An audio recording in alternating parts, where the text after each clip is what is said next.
but of interest to you and your children.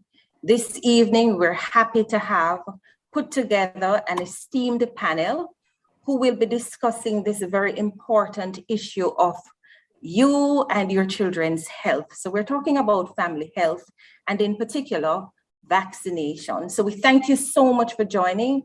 And I know we're going to have a really good, robust discussions, and we're going to have good participation from you or parents. It is my pleasure to now introduce the panelists, beginning with, of course, the Minister of Education, Youth and Information, the Honorable Favour Williams. I also am honored to introduce the Minister of State in the Ministry of Education, Youth and Information, the Honorable Robert Morgan. Of course, we have our Acting Permanent Secretary, Dr. Grace McLean. There is the Acting Chief Education Officer, Dr. Kassan Troop. You have also been seeing Dr. Melody Ennis, and Dr. Ennis is the Director of Family Health at the Ministry of Health and Wellness, and we're so happy to have her with us this evening. We also have the Chief Executive Officer of the Child Protection and Family Services Agency, CPFSA, and she's Mrs. Rosalie Gage-Gray. And I am Casey Akar, and I'm Chief Executive Officer of the National Parenting Support Commission. We do have a whole lot to get through this evening. And like I said before, I know that parents have a whole lot of questions. You want to get an opportunity not just to air these questions, but you want to hear from the authority. You want to know about the vaccination, the vaccine and the vaccination exercise that's on the way. So I am going to now invite Dr. McLean to give the welcome, and then we will also just go straight into the program because we want to give you an opportunity to hear what Dr. Ennis and the panelists have to say, and of course, to feed them with your questions. But I now welcome Dr. Grace McLean, or Acting Permanent Secretary. Thank you very much, Casey. And you have already established the protocol of introducing our ministers, our Chief Education Officer, and our Chief Executive Officer, as well as the Ministry of Health representative. So my task this evening, is to extend a very special welcome to all parents across the length and breadth of this country who are able to join us this evening as we seek to provide you with information on vaccination. Parents, there is quite a bit of misconception out there, some because of the lack of information. We want to ensure that we provide a space where you can ask your questions, you can post your questions in the chat, you can post your questions on the different social media platforms that we are streaming live on this evening. And of course, we will try as best as possible to provide the responses so you can be more informed as it relates to vaccination and its importance for us to ensure that we treat effectively with this health crisis at this time.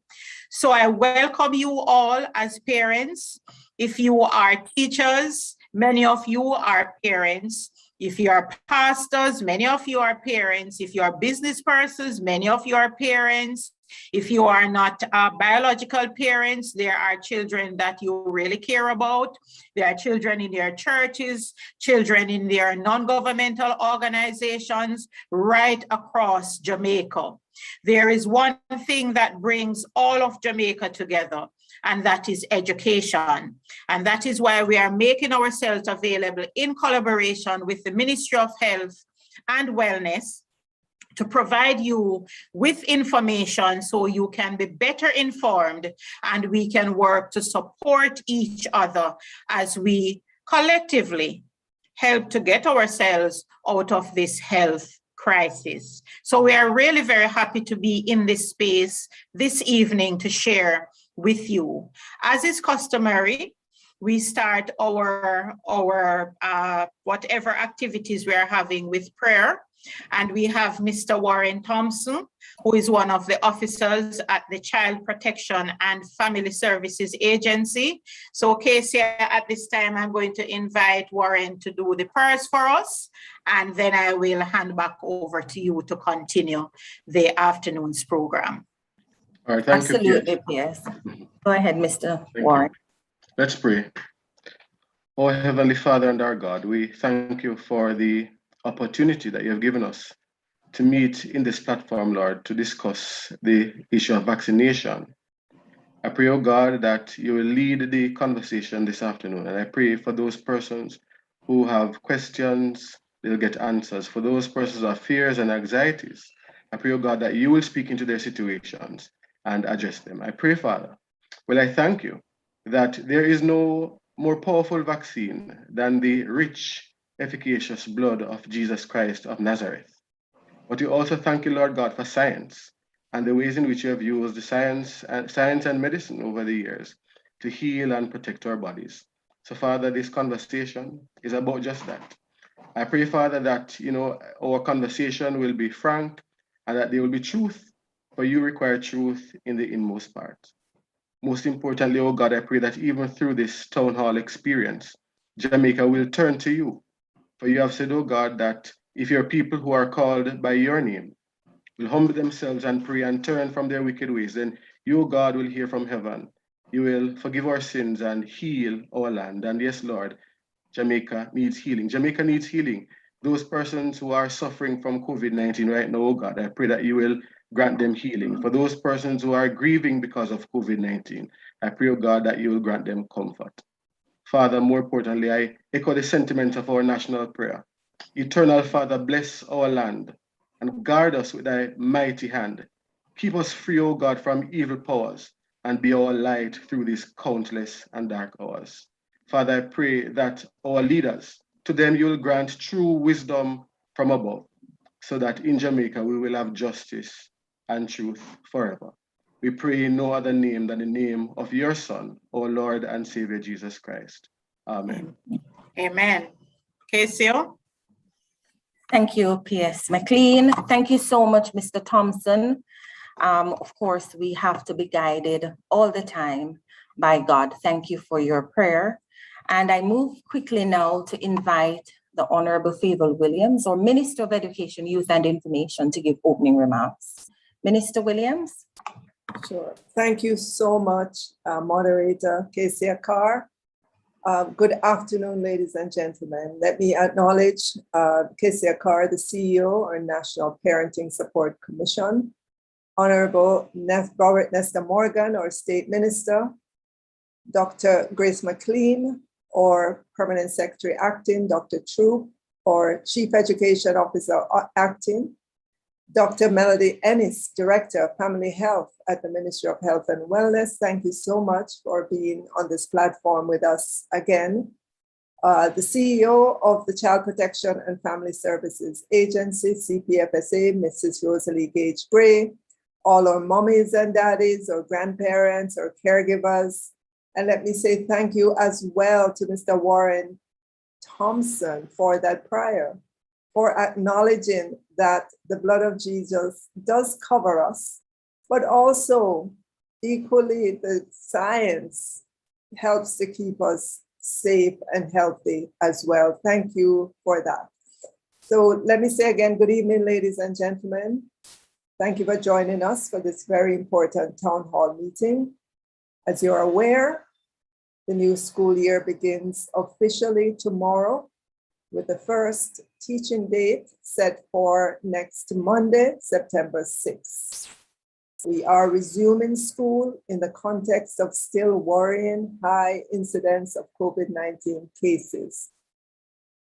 Within this context, and with the donation of the first shipment of the Pfizer vaccines, which is approved for children 12 years and older, the Ministry of Education, Youth and Information, in collaboration with the Ministry of Health and Wellness, launched a vaccination blitz on Saturday, August 21st into Tuesday, August 24th, with a focus on students in our secondary schools.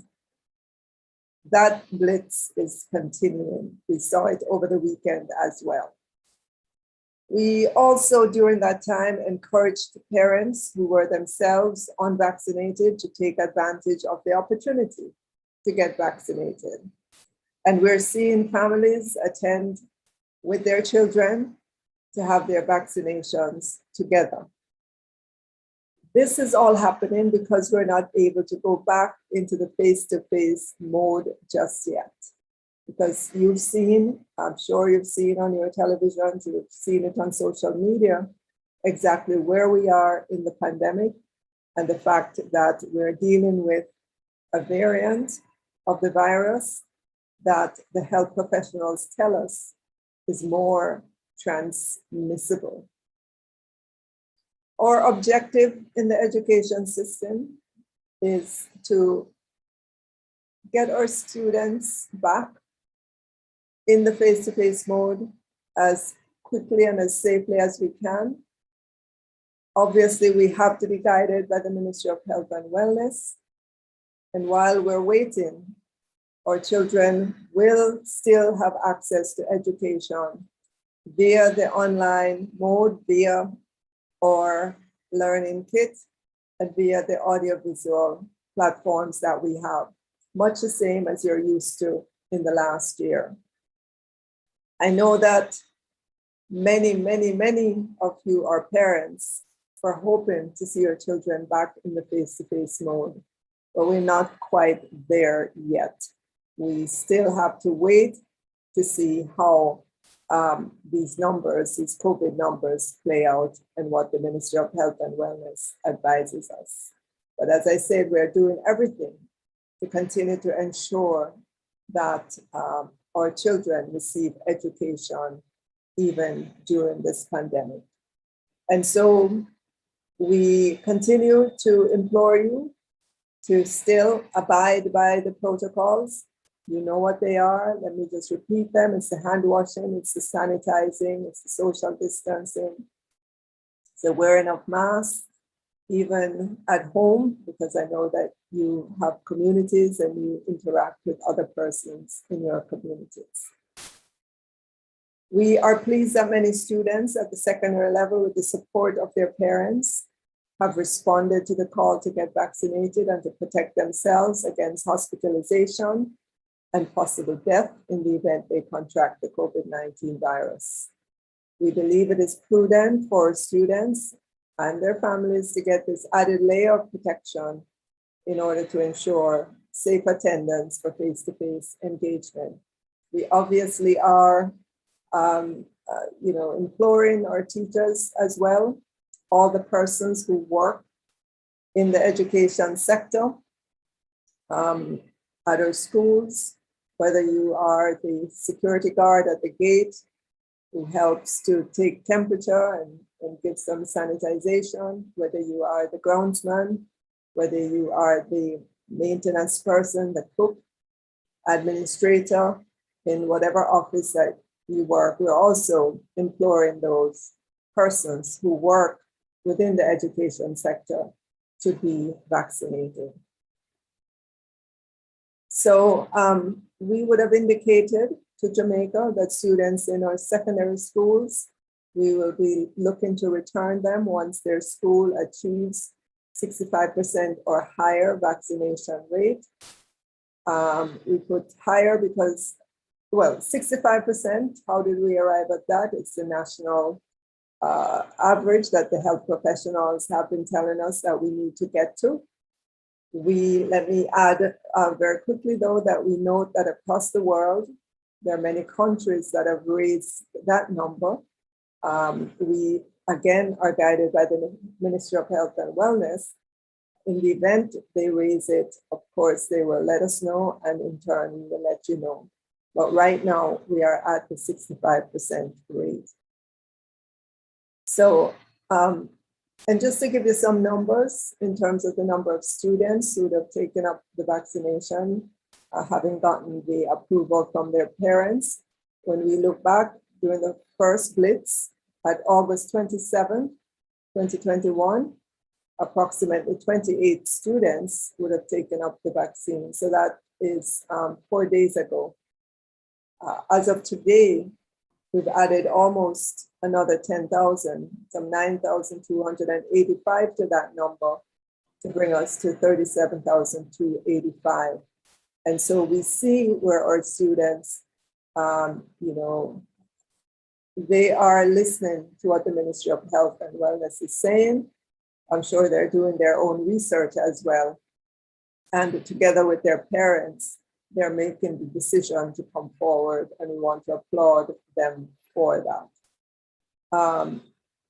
We want to say to your parents as well, we know it's customary that our students get registered, pick up their books and packages and meet their teachers during the weeks leading up to the start of school, and we hope you have been doing that. I know we have had to live through some no movement days, but during all of that, I'm hoping that you had a chance to have done some of this registration that you needed to do. We have advised that during this process, that our school leaders, our teachers and administrators adhere to the orders in the Disaster Risk Management Act, Order number 9, under which we're living, and only have small groups of students on the school grounds at any one time. And that they should try to process the registration of our students as quickly as possible in order to avoid crowding at the school gate and on the school compound. As we continue to battle the global health crisis brought on by the COVID-19 virus, we implore all to get vaccinated. Continue to sanitize and wash your hands, wear masks properly at all times, and practice social distancing. We're fortunate to have a supply of 3 different brands of the vaccine, and I'm sure you will be hearing much more from Dr. Ennis in her remarks and during your question and answer. So at this time, I want to thank wholeheartedly the team from the Ministry of Health and Wellness, who've been very helpful in providing us expert information that we need in our decision-making process. So thank you, and I turn it back over to you, please. Thank you, Minister Williams. Thank you for your remarks. And, I am seeing that there are many persons already writing in the chat. They have so many questions. I believe I ended the welcome, person started to write. I know you're anxious to get your questions answered. So let us now go to Dr. Melody Ennis, who is our special guest and expert in the area that we'll be discussing this afternoon. And so may I now welcome Dr. Melody Ennis, who will give us her address on the COVID-19 vaccine. Dr. Ennis? A pleasant good evening, everyone. Minister, State Minister, CEO, PS, ladies and gentlemen, parents, everyone on this platform. It is my pleasure to be here this evening to share credible information regarding vaccines and vaccination. We have been at the pandemic for just over a year, and I believe collectively we want it to end, and we want to get back to what we considered normal.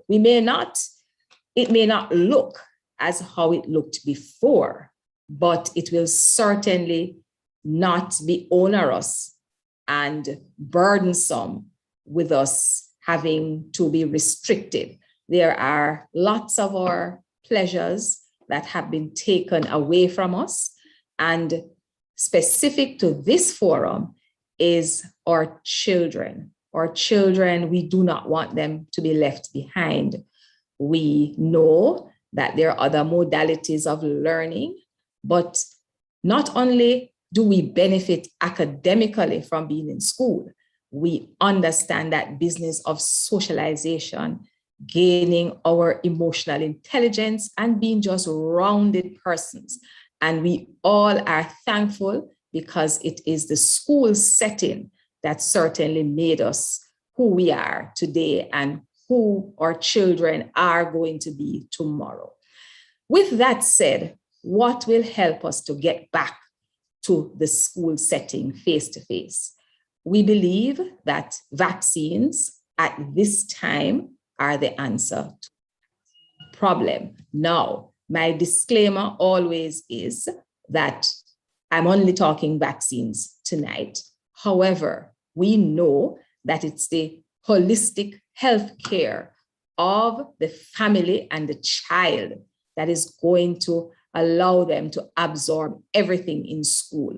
So they must be eating right, they must be sleeping, they must be getting their exercise, they must have a sense of spirituality, they must even begin to learn about managing their finances, because all of that, alongside good health through the vaccines, will make the kind of Jamaica that we want to see when these children become adults. So, Minister spoke to the types of vaccines that we have, how we will be administering, how we have started to administer, and how we continue, how we will tweak the process so that it is smoother for you as parents, caregivers. We will have that discussion this evening.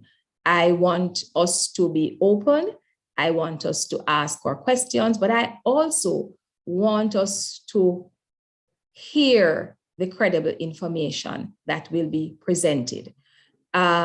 You have to listen so that you can hear. What we want is for all persons on this platform to go away having enough information that when they make their decision, it is an informed decision.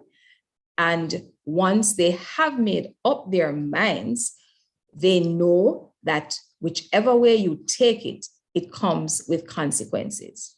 Whatever decisions we make comes with consequences, and you are prepared for all of those consequences. Of course, I am in health, so my worst consequence, of course, is death.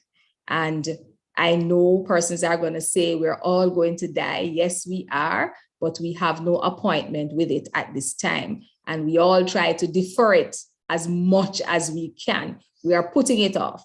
So I want you all to be very, very engaging, and let us help you to understand why vaccines at this time are the answer for our children to get back into school. Thank you so much, Lady Kesia. Over to you.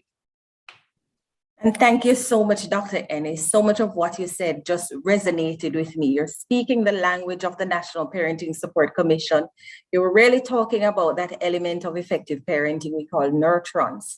We talk about love and care and how demonstrative that can be through health care and making sure your children are resting and eating well.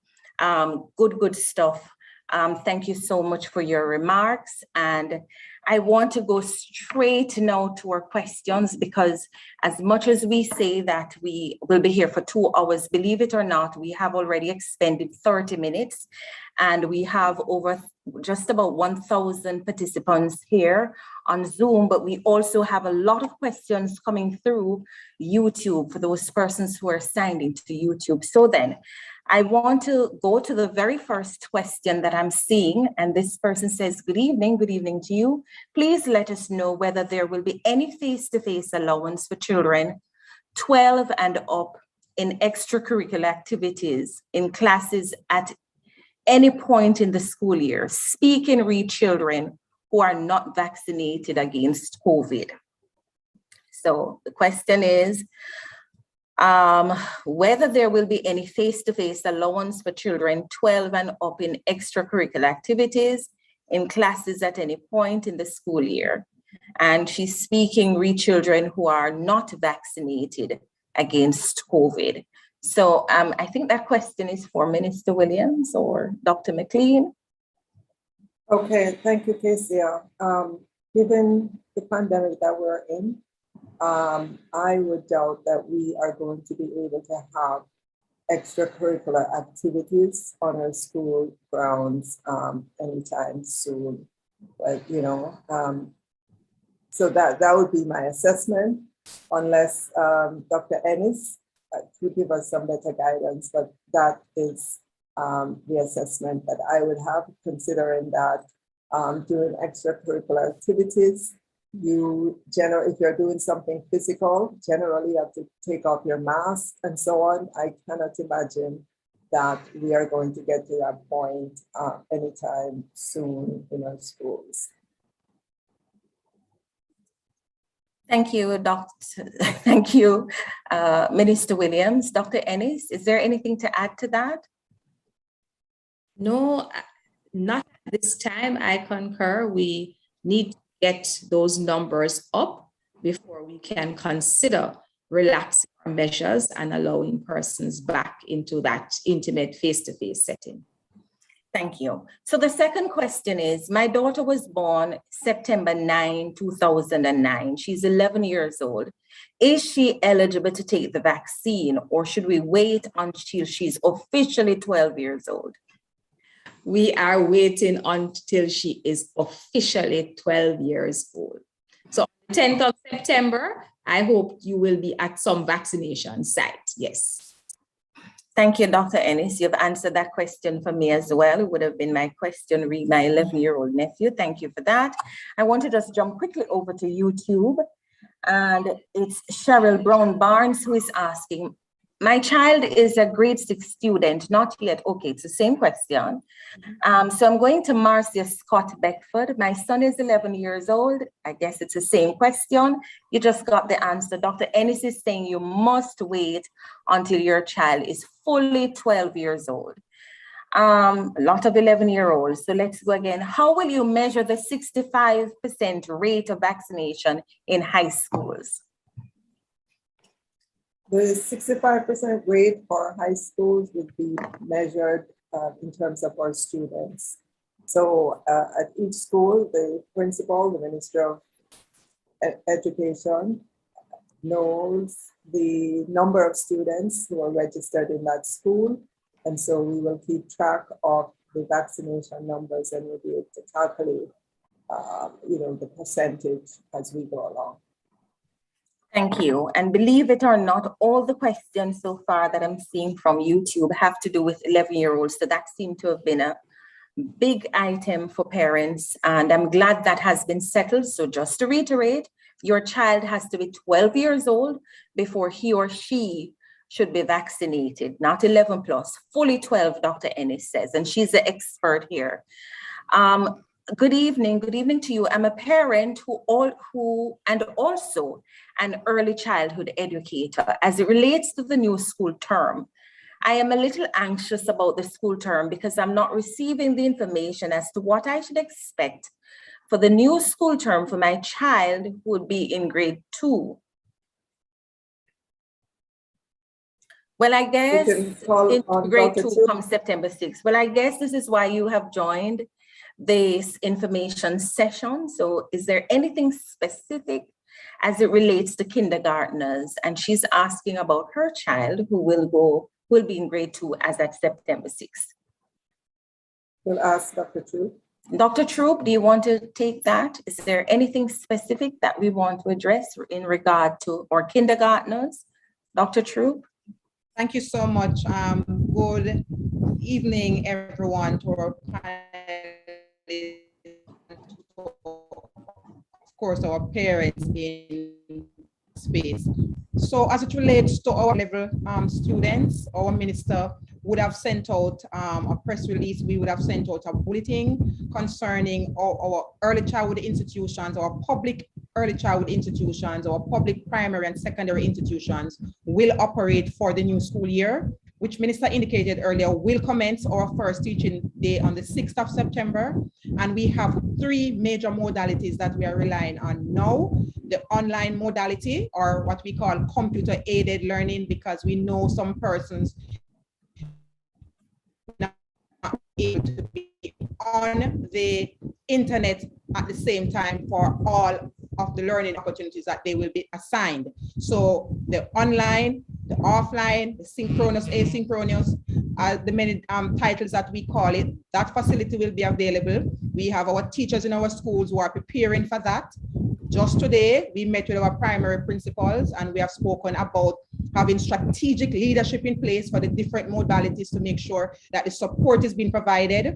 We will also have the televised, or what we call our audiovisual learning support for all levels as well, which means parents that we will have a television station dedicated to our primary level and early childhood. We have a station dedicated also to our secondary level institution. And we will be sending out a schedule. Just today, another principal asked us to make sure that on that schedule we include the topics that will be taught at the different sessions on the timetable. So we will have a schedule that we will send out with respect to the national standards curriculum, the time that the topic will be taught, and all of that information will be shared with our schools. We will be sharing that with our teachers. We will be sharing that in our public spaces, just to make sure that the information is properly circulated and you are fully aware. In addition to that, we are aware that we will have some students who may still be challenged. And so, like in other jurisdictions in the international space, we provide what we call the learning kits or the learning packets for children who may not be able to be online, who may not have a television set available, but learning materials will be packaged, aligned again to the national standards curriculum. Teachers within our schools will be monitoring this, will be scheduled to provide feedback. The principals will be working with you, our parents, to arrange for these materials to be collected. And they include worksheets, they include our workbooks, our textbooks, our handouts, you name it, every kind of material that is possible. We learned from last year's experience, so we have all of the materials that we would have developed archived and ready for the new school year. These are already on our social media platforms and our Educate Jamaica landing page, so our parents actually can start to interact with these materials. Our televised lessons are also archived and they're on the platform already. And so again, our parents can start to interact to give the children a head start so they can have access to these support. So that's the kind of modality case here that we have organized for our learners. And this applies to our infant school, which our babies in the 3-year-olds to 5-year-olds. We have guidelines from our Disaster Risk Management Act that I'm certain PS can jump in here, that will guide how our ECIs will operate. That is it, the private ones, the basic schools, and those kindergarten and those school type settings. There are clear guidance which allows for face-to-face engagement to be facilitated in these facilities. The DRMA speaks to what is supposed to happen in terms of staffing and grouping. For example, the children under 30 months old, there's supposed to be an arrangement of 1 adult to 5 children in the facility. If the children or the babies are over 13 months to 3 years, 1 adult to 8 children. And if they're over 3 years to 5 years, you have 1 adult, I think, to 10 children. So that is clear in the guidelines that the Ministry of Health would have published for these institutions. They also must abide the protocol, the wearing of the mask for the adult, all of those must be in place.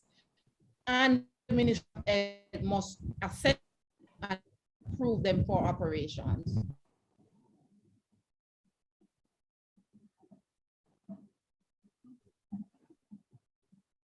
Okay, Dr. Troop is unfortunately having some internet challenges. Here.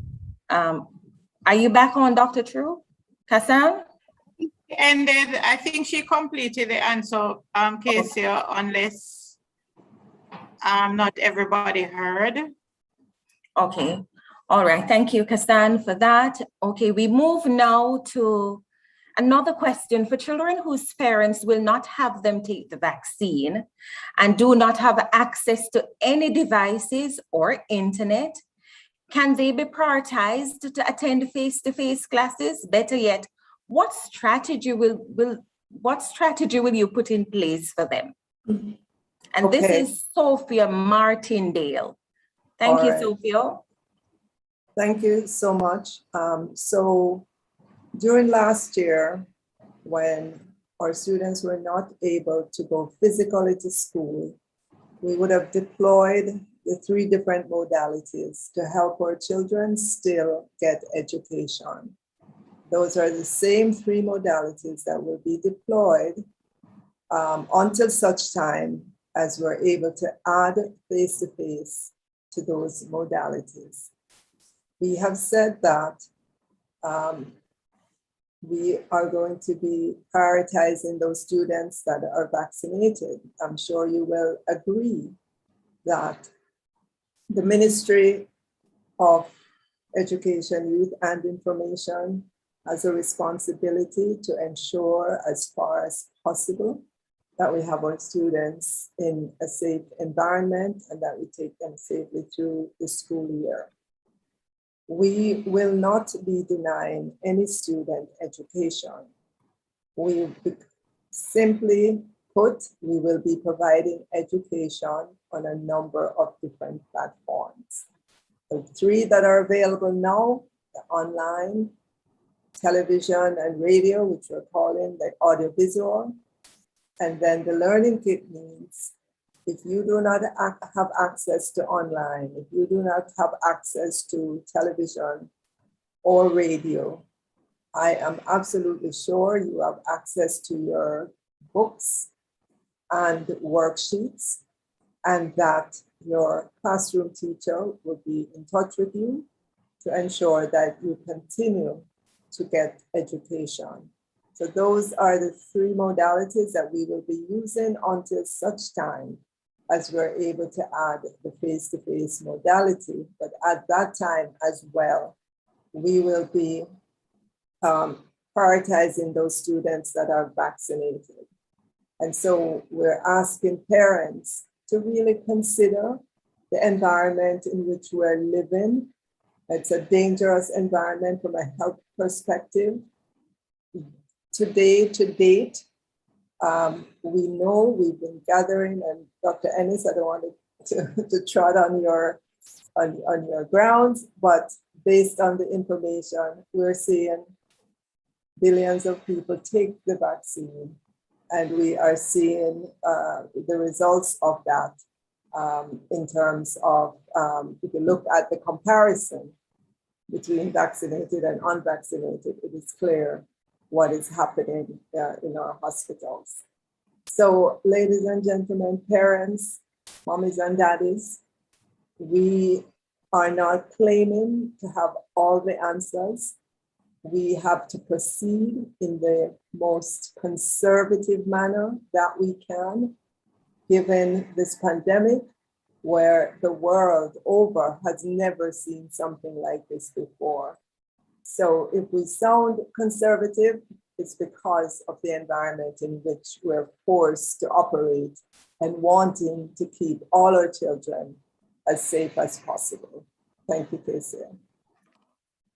Thank you so much, Minister, for your comprehensive response. And we're now moving over to Facebook. Thank you to all the officers who are monitoring the different platforms. And we have a question here from Denisha who asks, what will happen if my healthy child develops complications after being vaccinated? Dr. Ennis?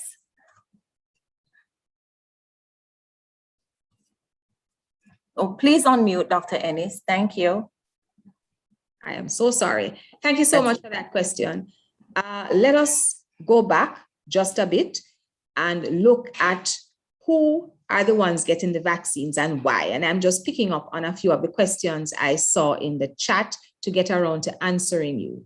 So the concern is that this vaccine might not be safe. And the question was, have clinical trials been done on children? And the answer to that is yes. And Pfizer so did those trials.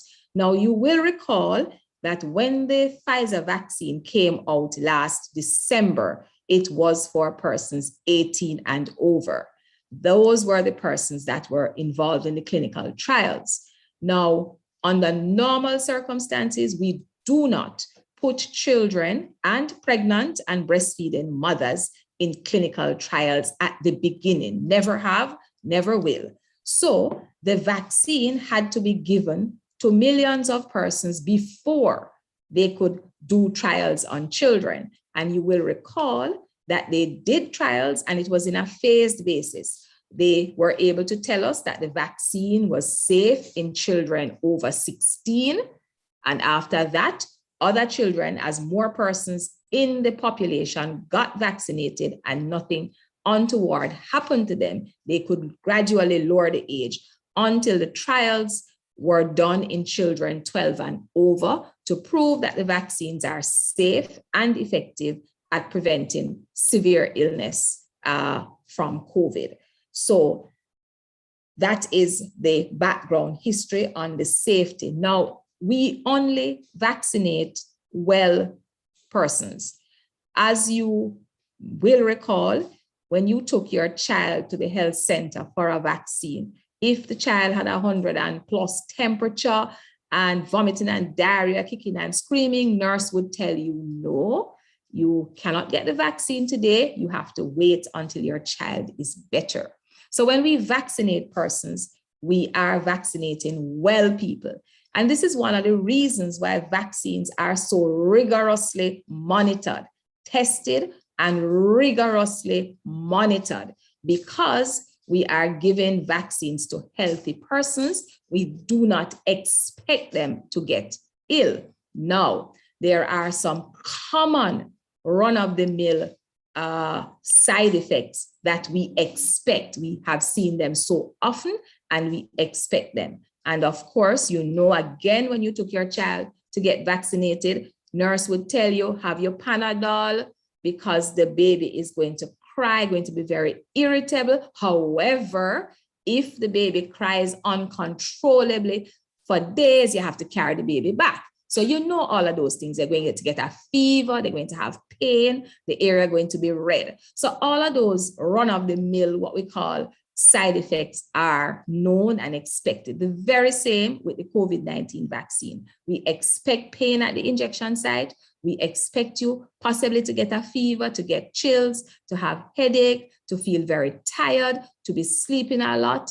And we say, you take your Panadol, you have lots of fluid, and you get your bed rest. Now, there are some very, very rare side effects that have been noted, and I'm going to speak to Pfizer because that's the one your children are getting. So for Pfizer, there is the very rare side effect of all the persons who have received Pfizer so far. They have noted 674, and that data is as of last week, Tuesday. So 674 cases of what we call myocarditis or pericarditis. And this is an inflammation of the muscle of the heart or the tissues that surround the heart. And children, usually it is boys over the age of 16, between 16 and 30, that's because they're giving it to older persons as well, may get this inflammation of the muscle. It is associated with chest pains, some shortness of breath, and the vast majority resolves with bed rest, some fluids, and symptomatic care. There has been no deaths to date in the 674 that I mentioned was confirmed. I want to add finally that myocarditis and pericarditis can occur from COVID-19 infection. And we have looked at the children in our hospitals that have been admitted for COVID. And we have found, I think the last stats was at 181 children. And of that number, 28 of them had myocarditis, pericarditis. Okay, so these are conditions that we see, these are conditions that we can treat. So those are some of the side effects that we want to bring to your attention at this time. Thank you. Thank you very much, Dr. Ennis. Minister Williams, here's another question for you. If my child, or since my child will not be 12 years old before September 6th, but I'm suspecting that this parent does intend to have the child vaccinated, will he be allowed to return to school before being vaccinated? Return to face-to-face? Is the child in the secondary school or primary school? Right. So the child would have matriculated to high school, and the parent wants to know, but he will not be 12 before September 6th, but she does intend to have him get vaccinated. Will he be allowed to return to face-to-face? Well, again, in terms of when exactly we get into the face-to-face mode, that is not entirely clear. We have an expectation that, we'd love to see the face-to-face mode in our high schools in October, but that is just our expectation or wish or objective. Again, we have to be guided. It depends on how all of this develops, all of this pandemic, the direction in which it goes. So we would like to, we're projecting, but again, we have to be guided. So if the child is 12 now, almost 12 now, maybe by then, the child will get to 12 and be able to be vaccinated. Is that the issue? Yeah, yes, Minister. Yes, okay.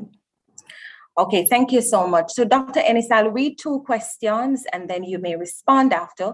What is the sense of taking the vaccine if it doesn't prevent my child from getting the virus? That's one. And the second one is, I have a child who's 12 years old, but he has asthma. I am very scared. Well, that's a statement, not a question. So could you allay the fears of this mom, Alicia Brown, whose child is 12 years old and he's asthmatic? And then from Rosemary Green on Facebook, who is saying, what's the point of taking the vaccine if it doesn't prevent my child from getting the virus? Dr. Ennis? So thank you again. If you have any underlying condition, be it a child or an adult, the evidence is very clear that if you contract COVID, your end result is not as good as your counterpart who does not have any underlying condition. So even in the few children that have died from COVID here in Jamaica, the majority of them have some underlying condition, be it asthma, be it bronchitis, be it cancer, but they are not fully well children. So the recommendation is that if your child have any underlying condition, those children more so than their colleagues without underlying condition we beg of you to have them vaccinated. So your asthmatic should get vaccinated. All right. What's the sense of taking the vaccine if you can still get the virus? So remember that the vaccines were primarily made to do what? Prevent severe illness, hospitalization, and death. It has also been coming to the fore now that persons who are vaccinated have a lower volume of virus in their respiratory tract, and therefore they are spreading less. Now, the vaccine protects you as a person from getting the severe illness, but the vaccines also do another thing, and that is now where we look at the greater good. So if the virus comes into me and I am not vaccinated, it stays in my upper respiratory tract, but then it moves down into my lungs and it begins to reproduce fast. And the more it reproduces, is the easier it is for variants to form, because that's what viruses do. They develop variants or they change because guess what? They're trying to make themselves relevant, which means they're trying to be able to continue to infect us. So if I am vaccinated, that capacity of the virus to multiply plenty is much lessened. And I am not a host for the possible development of variants. So taking the vaccines has a personal protective effect, and it has a bigger protective effect on the society. And that is why we're offering the vaccine at this time. Thank you. And I have a question here from Althea Saunders of the Jamaica Observer. When will clear instructions, guidance be given to parents about the way forward for the new school year? Many aren't clear as to whether some students will return to face-to-face. The minister also said students who are vaccinated will be prioritized. What exactly does that mean? Minister Williams? Okay, Casey, sorry, can you repeat those questions? I just caught the last one. Certainly, Minister. So when will clear instructions, guidance be given to parents about the way forward for the new school year? Many aren't clear as to whether some students will be returning to face-to-face. And this is from Althea Saunders of the Jamaica Observer. She also writes, the minister also said, students who are vaccinated will be prioritized. What exactly does that mean?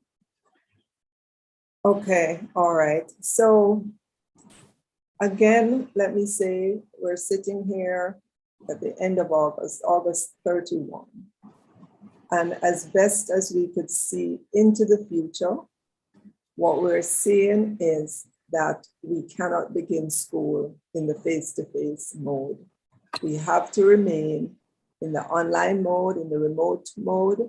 We still have to have lessons via television and radio, and we still have to have the distribution of our learning kits, which are books and worksheets, and students are asked to be in communication with their teachers.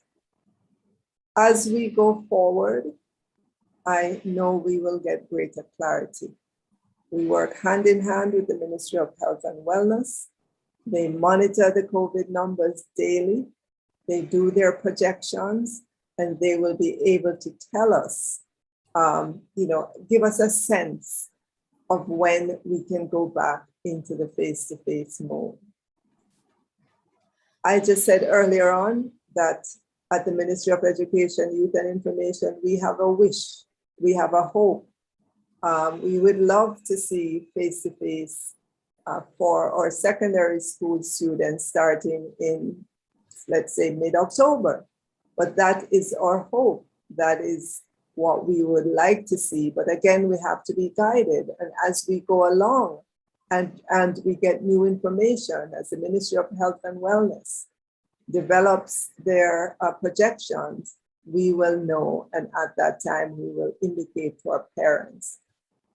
In our primary schools, the situation is a little bit different because generally students in our primary schools are below 12 years of age. At this time, there is no vaccines for them. So the situation there is different. When we are able to bring the children in our early childhood sector and in our primary schools back into the face-to-face mode, we will be doing so. And you can see that in that environment, all our students will be back in school in our primary and early childhood sector. In that environment that we foresee, we are encouraging all who work at our schools to be vaccinated as adults, to protect yourselves as you interact with our children who are unable to get vaccinated at this time. So normally, when school begins, we don't have to make a distinction between primary school and early childhood sector versus high schools. But in this pandemic, given the fact that 12 and over will be are able to take the vaccines, 12 and under 12 are not, we have to make that distinction. And so we continue to bring this information to you, our teachers, our parents, persons who work at schools, all across the education sector, to say We wish we could give you precise information, but we cannot.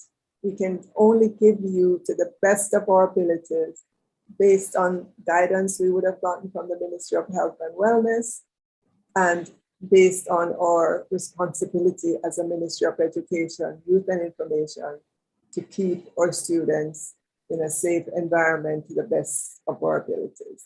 Thank you. Thank you, Minister. And we are talking about the health of our children, and we want to make sure as a ministry that we're very inclusive.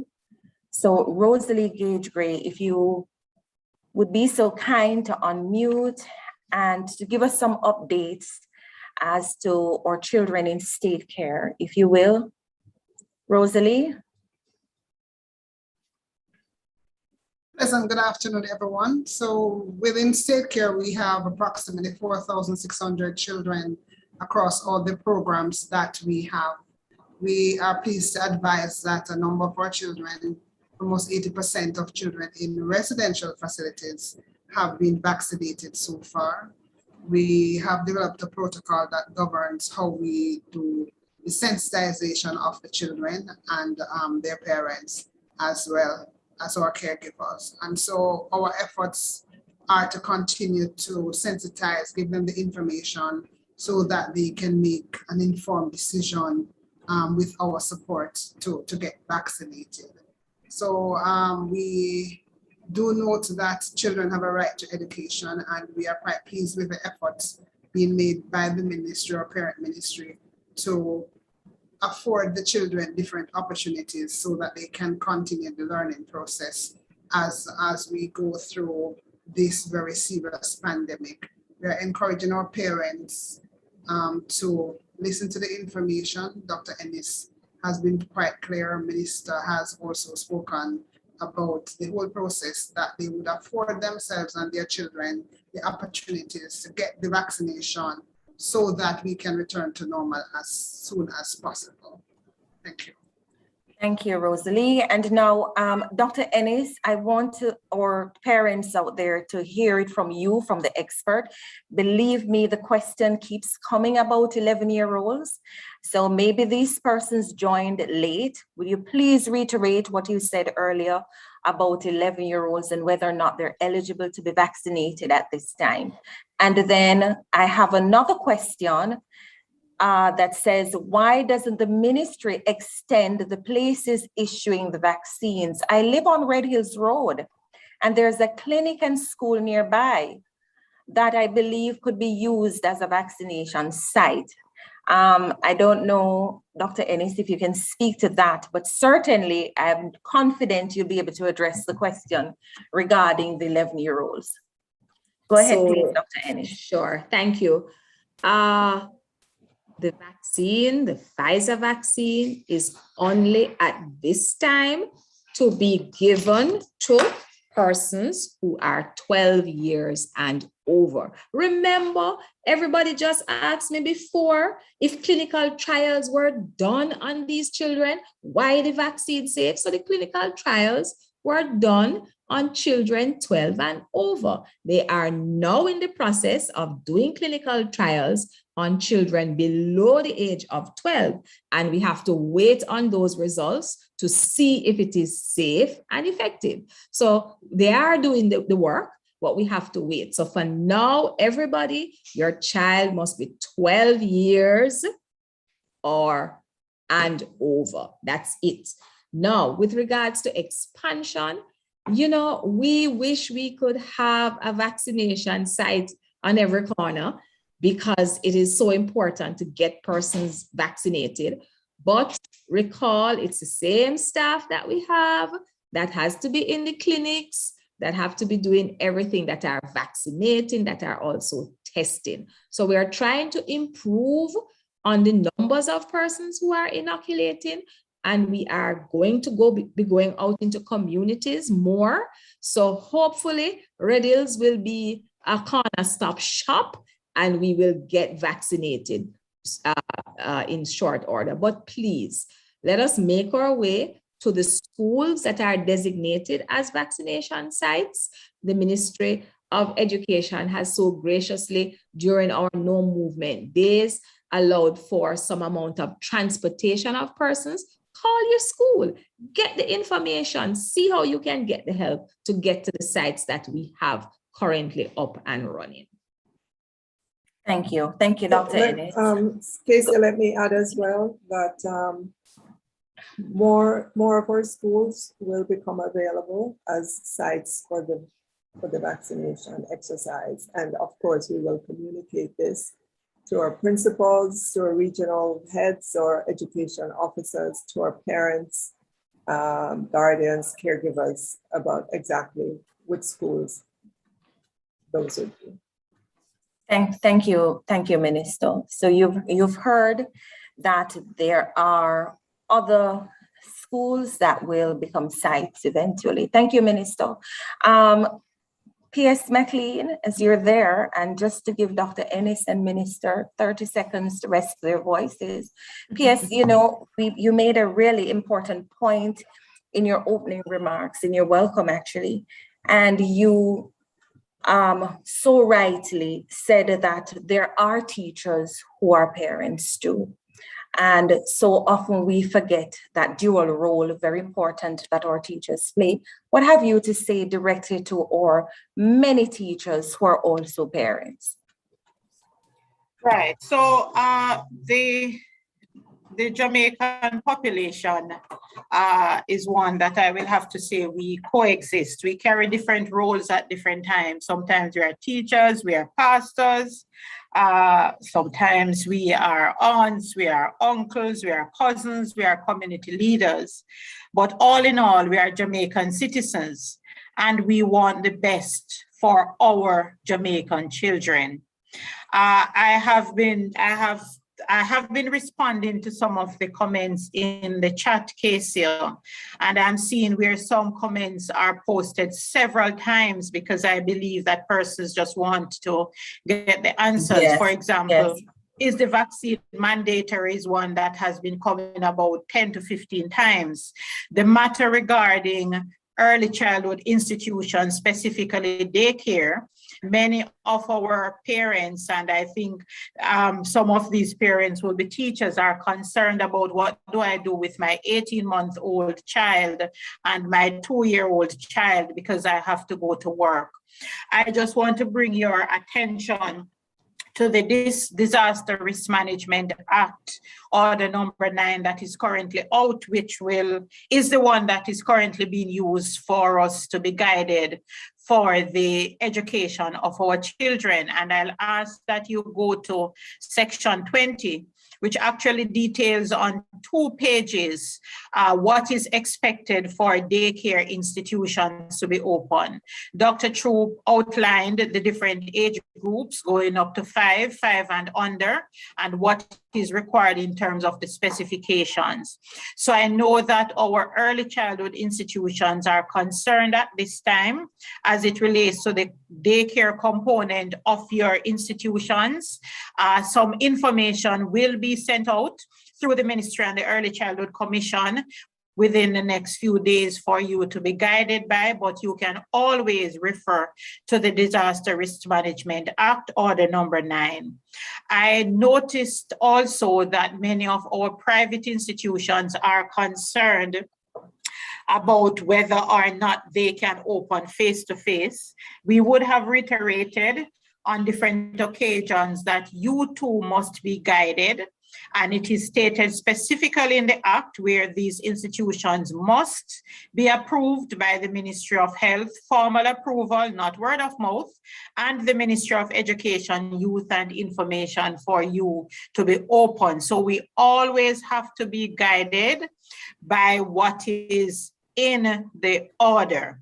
Just to mention to you that there are 2 documents that are now in circulation. There is the enforcement order, which actually covers what is in the actual order itself in terms of detail.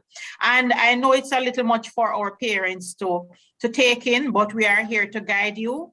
Minister, you would have directed us, and we have started now to send emails with information directly to parents and teachers, and where it is appropriate, even to our students. So I will encourage you to make sure that if you want us to communicate with you directly, you can make your information available through our regional offices.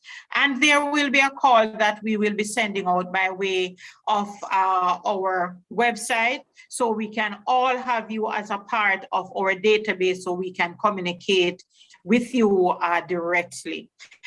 Just to indicate also that if you are in doubt in terms of what's going to happen on the 6th of September, your school is the point of reference. We have been talking to our school principals. We met with 1,000 of our school administrators, board chairs, and principals today, where they were updated by our ministers in terms of the plans for the opening of schools. We are going to be meeting with our high schools on Thursday, and we are going to be continuing the dialogue. It's a dynamic, it's a complex system, but the ministry has over 45,000 members of staff, teachers, administrative staff, ancillary staff, as a part of the team that is responsible for our close to 600,000 students. And so the information cascades. And so if you have not heard from your school in a long time, I am sure you have a number for the teacher or the principal. You can call to find out what is happening if you have not heard anything.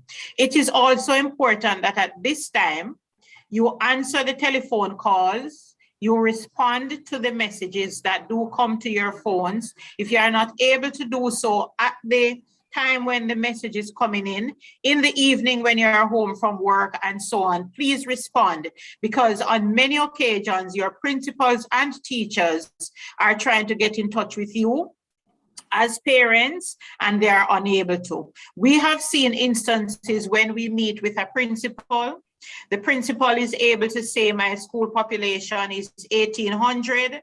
I have been in touch with 1,500 of the children, but 300 we cannot find. You have to assist our school's principals and teachers to find your child, to ensure that there is a customized plan for the education of your child. Parents, another 5, 15, 20 years from now, we do not want to be looking back at those children who would have been severely affected by this pandemic that we didn't cause on ourselves and say that this is a lost generation. So we are prepared to do everything that we possibly can to assist in ensuring that your children access the type of education that will make them into the kind of citizens who are socially acclimatized to a civilized society.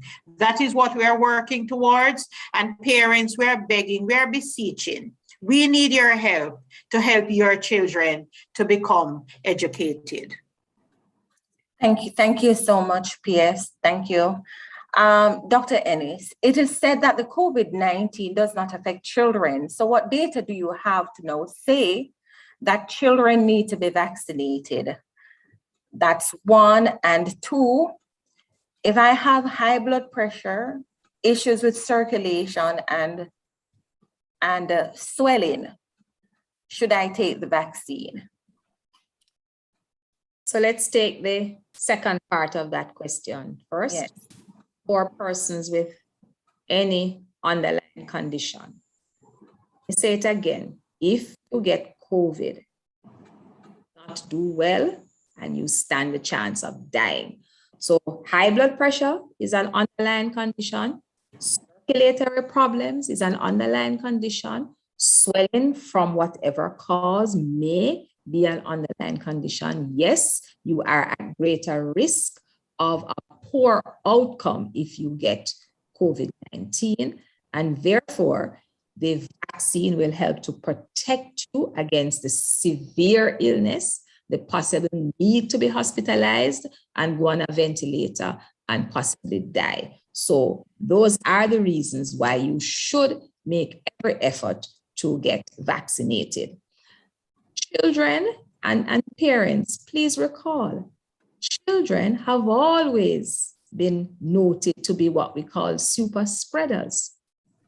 And someone in the chat spoke to the changes that the vaccine is just less contagious. The contagious rate is less in children. That is incorrect. Now, children, as I said, are now being called super spreaders. They do get infected. And the challenge is that a lot of them will do okay. They will recover. But as they continue to spread the virus, remember what I said about mutations or the change that may occur if the virus is allowed to spread a lot. And these super spreaders may be the host or maybe that body in which a variant develops. And again, if you vaccinate those children, then that chance of that reproduction or massive amount of reproduction will be curtailed in children. And we also know that these are the ones that have the potential to infect older members in the society, including teachers in the classroom with the virus who may have a condition and carry it home to other persons in their families who may not do so well. So the whole business of vaccinating is to protect the individual, but is also to protect the society. And on the heels of that is the question that there are some persons in the society who cannot take the vaccine. We know those persons. And, you know, for this particular vaccine, that number is a little higher than usual now because we have all our children below the age of 11. And that is why it is important for us who can take the vaccine to form a kind of shield, a kind of barrier around these vulnerable ones and protect them. And that is what we talk about when we speak to herd immunity. So if enough of us are vaccinated, so we have 20 persons we have 1,000 persons on this platform, and there are 10 persons in here that cannot, for whatever reason, take the vaccine at all.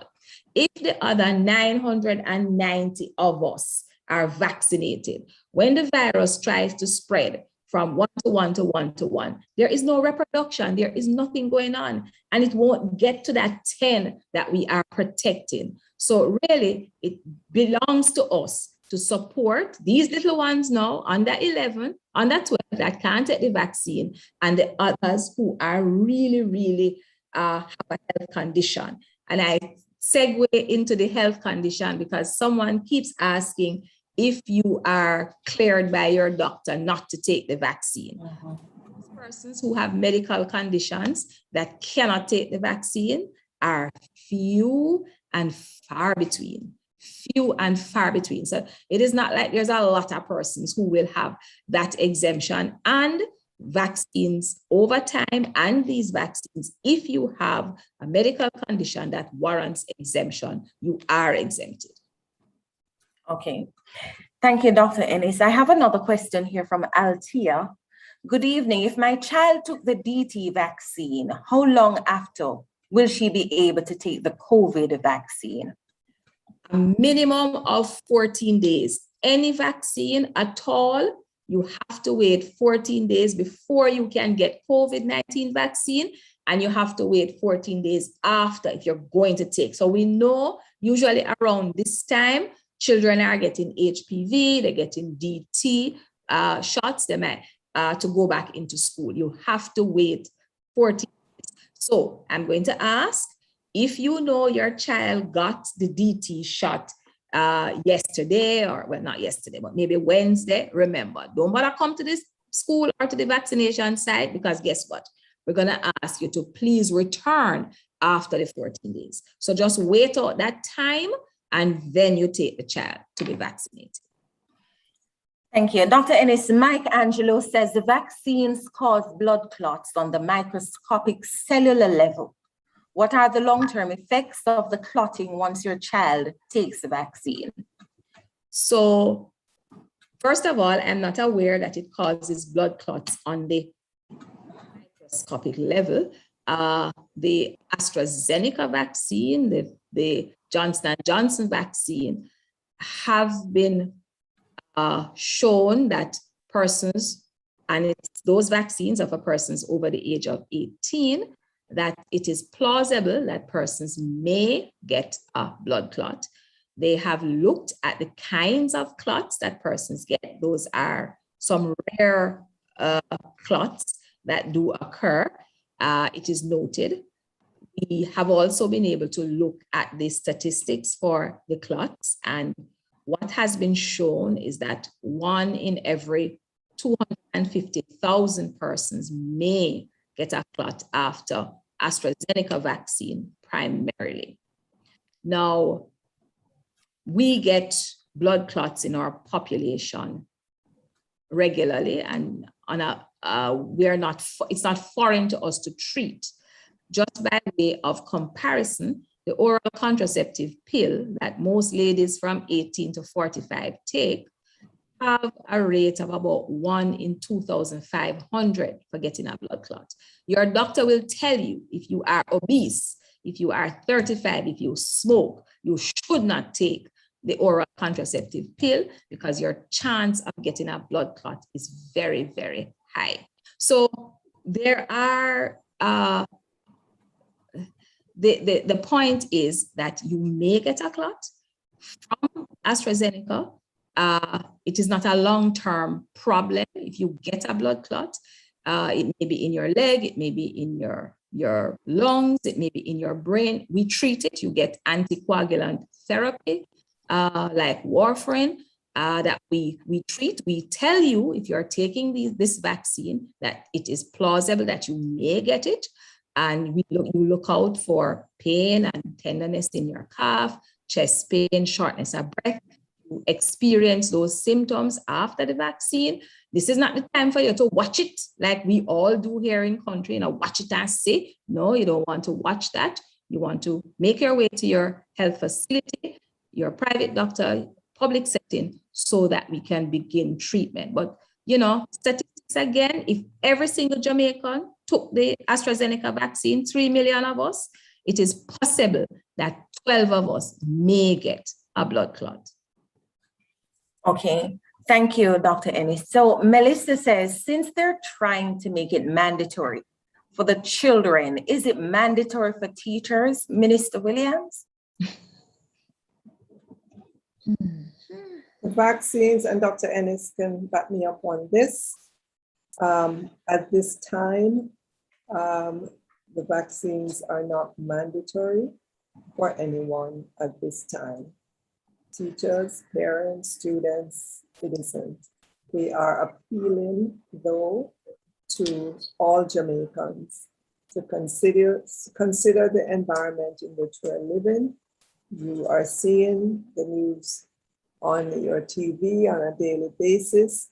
You see where we are as a country. We have to go through no movement days. Our lives have been turned upside down. The things that we used to do, we can't do them anymore. We used to love to get together with friends, go out to eat, go out to dance, go out to do whatever. We're not able to do those things anymore. So while it isn't mandatory to take it, we are strongly encouraging you, because thus far, the science is suggesting that this is the best weapon that we have right now. Minister Williams, what if my child gets vaccinated and goes to school and catches the virus? Who will be held accountable? Dr. Ennis, can you help me out there? Well, it is very hard to determine exactly where one contracts the virus. So we know that it's the high chance of you contracting it in a crowded setting, but to specifically say that it was the school that may be a little bit difficult, but you know, we really don't want anybody to be contracting this. So if everybody observes the protocols, wearing the masks properly, and you know, we can't overemphasize wearing the masks properly, covering the nose and the mouth. Somebody in the chat said, what is the long-term effect of wearing the mask? The mask prevents droplets from leaving. The mask does not prevent oxygen from getting into your nostril and into your lungs. The mask does not prohibit oxygen. It doesn't reduce your oxygen. Contrary to what you have seen on the Encyclopedia and Medical Journal of WhatsApp, it does not reduce your oxygen, right? It keeps particles out and prevents you from spewing these particles when we speak, when we sing, when we laugh, when we shout, okay? That's what the masks do, and it is those droplets that can infect us. So we don't want to hold anybody responsible. I mean, we don't want anybody at all to catch the virus. So we just have to abide by those rules and make that decision to get vaccinated. Thank you. How will the ministry handle children who are not medically cleared to take the vaccine due to severe medical conditions such as heart problems, cancer, epilepsy? I am going to start that one because Yes, please, Dr. Ennis. heart condition, epilepsy, what was the other one? Cancer. Do not prevent you from taking the vaccines. Those are not, I repeat, those are not contraindications to taking the vaccine. Excuse me. There are other conditions, and we can stick with cancer for a moment. Now, if you have cancer and you are well, you're on medication and you're doing fine, you can take the vaccine. If you have a cancer and you are at this point on what we call immunosuppressive medication, and you know what that is if your child has cancer, those IV medications, then you have to have a discussion with your physician, not about whether you can or cannot take the vaccine, but is if you can take it at this time. So maybe your immune system is so compromised that you're not able to take it at this time. And that is where the discussion comes in. Thank you. Thank you, Dr. Ennis. Research shows the vaccine does not prevent COVID. Plus, it is only effective for certain months, which means after 2 shots, boosters will be required. So why is it mandatory for children to take the jab to go to physical school? Let me see if I got that one right. We're talking about So I could go through again, Dr. Go Ennis. through again for me. Yes. So research shows the vaccine does not prevent COVID. Plus, it is only effective for certain months, which means after 2 shots, boosters will be required. So that's why is it mandatory for children to take the jab?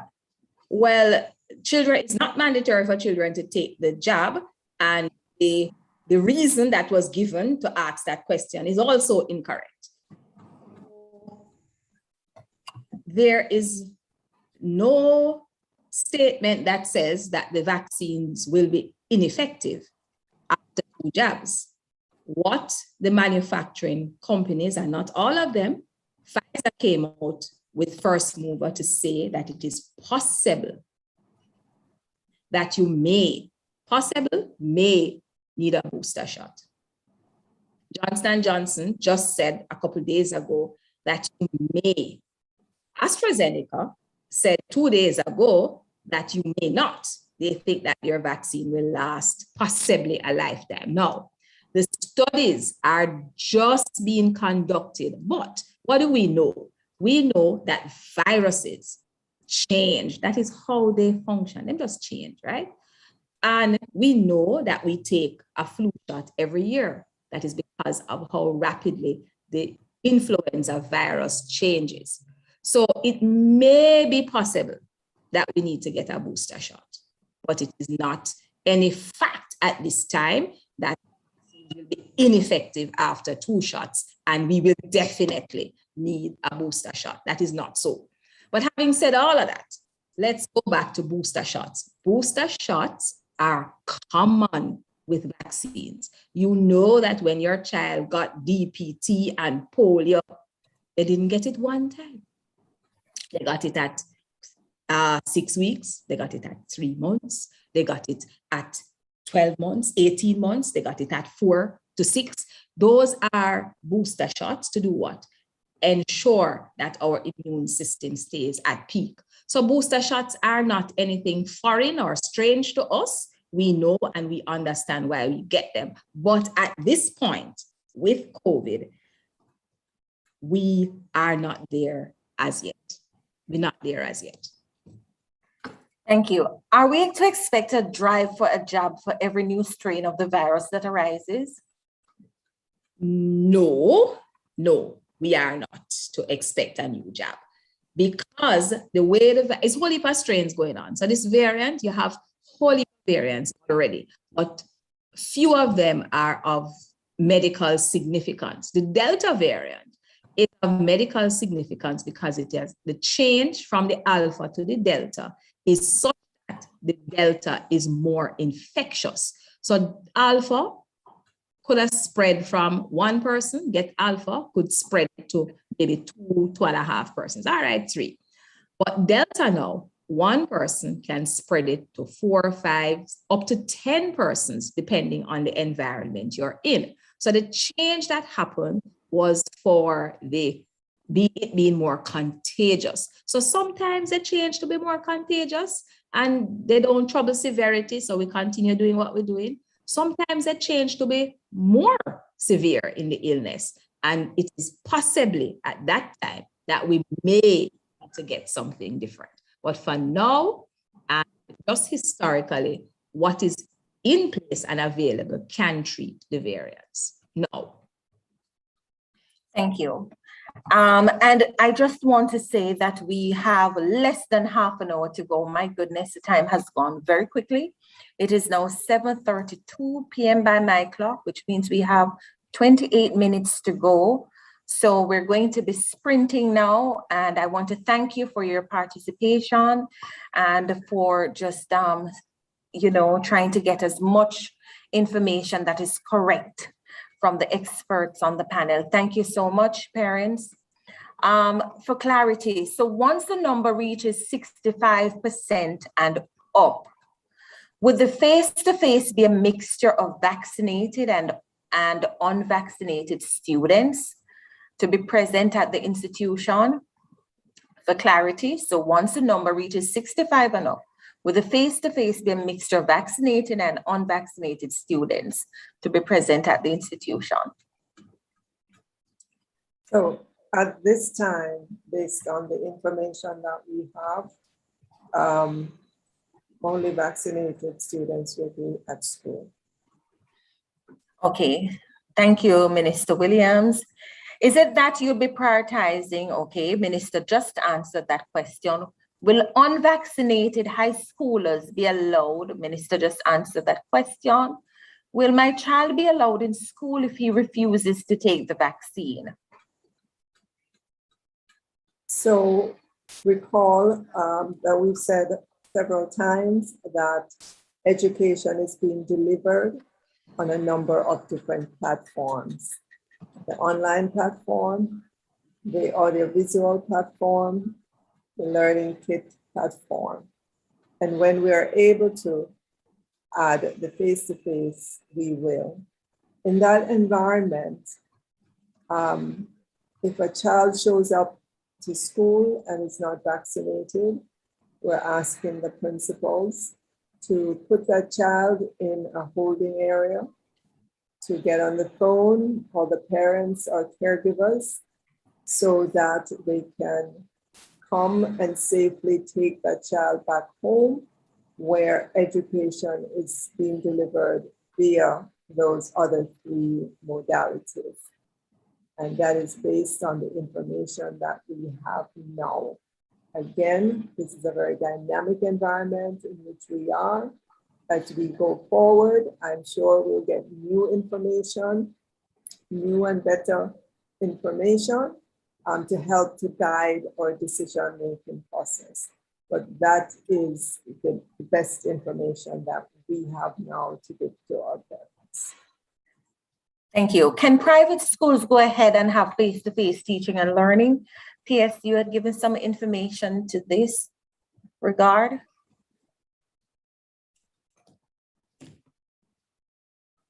Right. So I indicated earlier, Casey, to the private institutions that the reference has to be to the Disaster Risk Management Act, Order Number 9, which speaks to the fact that institutions, well, it speaks generally to institutions that will open face-to-face must seek the approval from the Ministry of Health, formal approval, which means that the Ministry of Health has to come in and assess your facility if they deem it necessary, based on where we are at a point as it relates to the pandemic. And they have to give you written approval for you to open face-to-face. What it means, an approval that you may have had last year could not suffice for you to start at the beginning of this new school year. If the approval is given for face-to-face, then this is reviewed by the Ministry of Education, Youth and Information. And there is also an education approval that is provided. But this is contingent on the guidance that is given by the Ministry of Health and Wellness. Thank you, PS. Now, my child was vaccinated. Her second dose was scheduled for September 13, Dr. Ennis. Unfortunately, she was tested positive for COVID-19 on August 25. When should she take the second dose of the vaccine? So, could you help me just a bit? When did she get the Pfizer vaccine? So it says she was vaccinated. It didn't say the date, but her schedule for the second shot would have been September 13. All right. So on August 25th, though, she tested positive. September 13. Let me just look. Certainly. And while Dr. Ennis is checking on that,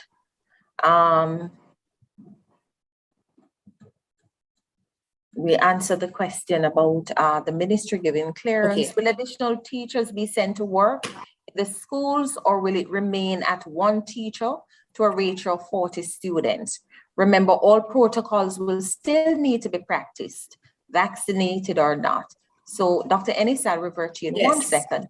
Dr. Kassan, do you want to take that? Will additional teachers be sent to work in the schools, or will it remain at one teacher to a ratio of 40 students? Remember, all protocols will need to be practiced, vaccinated or not. Okay, thank you very much, Ms. Carr, for that. So what we have done, parents, is that we have been working with our principals to make sure that our schools are adequately staffed and teachers and other staff members are suitably deployed. So we have been having a series of conversations, as Pace indicated, with our principals. Our minister has been having a series of meetings with our teachers right across the 7 regions, just to make sure that all of this information is fully understood. Our schools would have organized for learning, would have requested through their regions the support staff that they will require, the teaching staff that they will require, as per the arrangements, as per the approaches that we just outlined, will be utilized for teaching and learning. And I can assure you, parents, that all our schools will be suitably and adequately staffed to operate the new school year. Okay, all schools will be adequately staffed to operate the new school year, parents. Thank you. My child was vaccinated. Dr. Ennis, back to you. Back to me. Her second dose was scheduled for September 13. Unfortunately, she was tested positive for COVID-19 on August 25. So when should she take the second dose of vaccine, Dr. Ennis? So sorry that your child have tested positive, and we do all pray that her illness will be swift and she will recover soon. Now, I hope she would have been vaccinated on the 23rd or the 24th. And I do hope and pray that she was not showing any symptoms when she was vaccinated. Because, as I keep saying, we vaccinate well persons. But we will see if her next dose can be given on the 13th. If she's now positive, so she needs to be in quarantine, she needs to be not mixing. When that 14-day quarantine period is over, if she remains well on the 13th, she can get the vaccine, but if she is unwell, then we will defer that date until she is better. Thank you. If teachers can go to work and they're not vaccinated, why should high school students who are unvaccinated not be allowed to return to school? So again, Minister with Williams? with regards to teachers who are adults, we continue to strongly encourage them to make that decision to be vaccinated. Again, with regards to our children as well, it's an encouragement to parents to be vaccinated. We have a lot of information available to us. We've gotten a lot of information from Dr. Ennis just now about vaccines. As the days go by, a lot more data is being collected to give us a sense of the environment going forward. So at this point, we're simply strongly encouraging everyone. But what we're saying is education is available on different platforms. There is no one who will be denied education. But when we're in that environment or face-to-face, we are saying vaccinated children can be in the face-to-face environment. Others would need to be on these other platforms to be able to access education. Thank you, Minister. Dr. Ennis, how long after my child takes the vaccine will I see side effects? The side effects can occur hours after. That would be the feeling of tiredness, the possible fever, some chills. They might come in of a headache.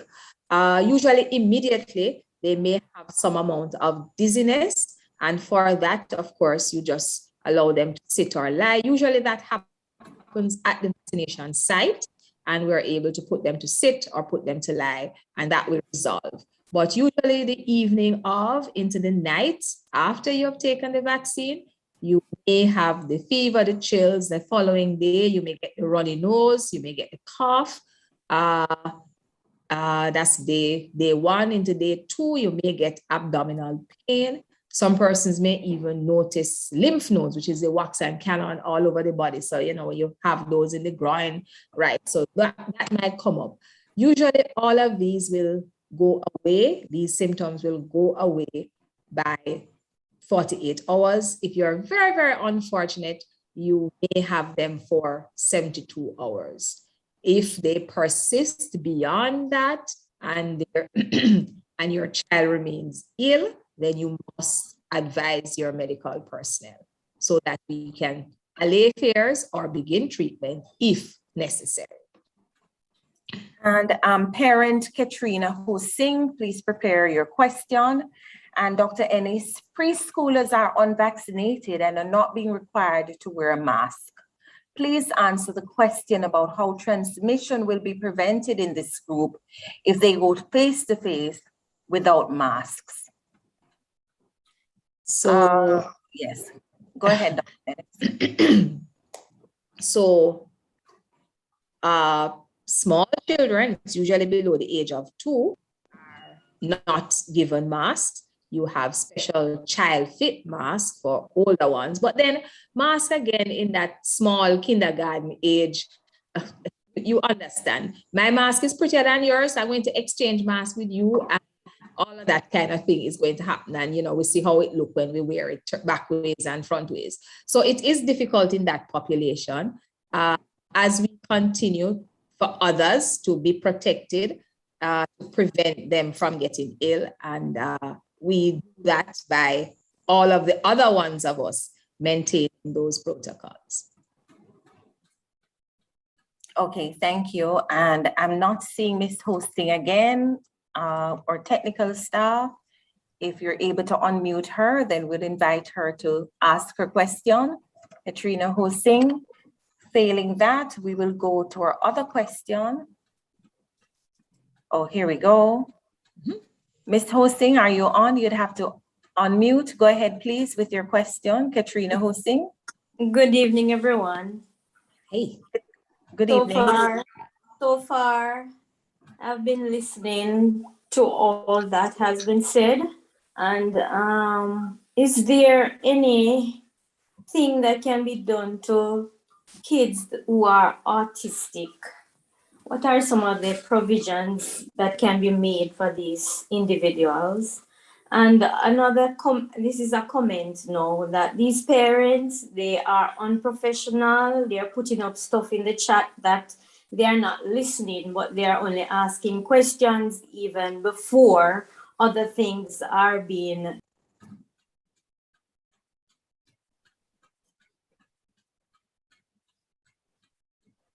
You'd have to unmute, Ms. Hosting. Did you hear what I said in the beginning? Mm-hmm. Yes, you wanted to know what provisions were being made for children who are autistic. Right. Okay, And thanks. I was making a statement that some of the parents, they are very unprofessional. Even before the comments were made by the officials, they started asking questions, and some of them are not listening as well. And so they tend to keep repeating the same questions over and over. And one that was said about is preschoolers, will private schools be reopened? And the answer is that you're governed also working in collaboration with the Ministry of Health. So you have to listen to what the Ministry of Health says. And you don't have all the answers. You're trying your best to answer the questions to the best of your knowledge. And so we also need to understand all of these things.